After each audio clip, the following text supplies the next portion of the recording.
Ukraine से युद्ध की वजह से रूस पर अमेरिका समेत कई पश्चिमी देशों ने आर्थिक प्रतिबंध लगा रखा है। इस बीच खबर है कि रूस ने भारत से खास मदद मांगी है। रॉयटर्स के मुताबिक रूस ने भारत को 500 से ज्यादा ऐसे उत्पाद निर्यात करने के लिए कहा है जिनमें कार, ट्रेन और एयरक्राफ्ट के कलपुर्जे शामिल हैं। भारत भी रूस के इस अनुरोध को अवसर के तौर पर देख रहा है, क्योंकि इससे रूस के साथ बढ़ते व्यापार घाटे को कम करने में मदद मिल सकेगी। भारतीय सूत्रों के मुताबिक रूस ने ये अनुरोध भारत के विदेश मंत्री एस जयशंकर के 7 नवंबर के मॉस्को दौरे से कुछ सप्ताह पहले ही कर दिया था। मॉस्को दौरे पर जयशंकर ने कहा था कि रूस भारत को सबसे ज्यादा हथियार सप्लाई करने वाला देश है, जबकि फार्मा क्षेत्र में रूस भारत के लिए चौथा सबसे बड़ा मार्केट है।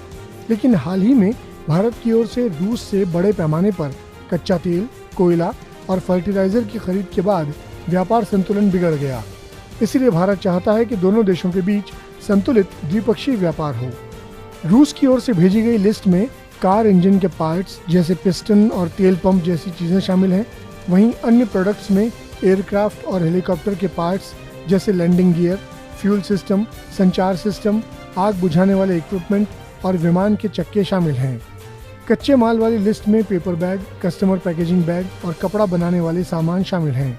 इस लिस्ट में लगभग 200 से ज्यादा मेटलर्जी पदार्थ जैसे भोजन के बर्तन और साइकिल के पार्ट्स वगैरह शामिल हैं।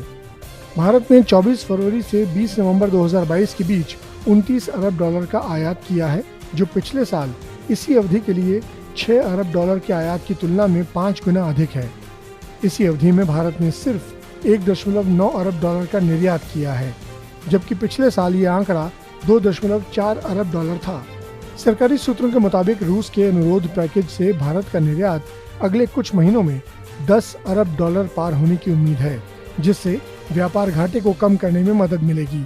वैसे भारत या रूस की ओर से सामानों की लिस्ट के बारे में कोई आधिकारिक पुष्टि नहीं की गई है। कई भारतीय कंपनियां भी इस ऑर्डर को लेने से परहेज कर रही हैं, क्योंकि उन्हें डर है कि इस कदम को पश्चिमी देश आर्थिक प्रतिबंध का उल्लंघन मानते हुए उन्हें बैन कर सकते हैं।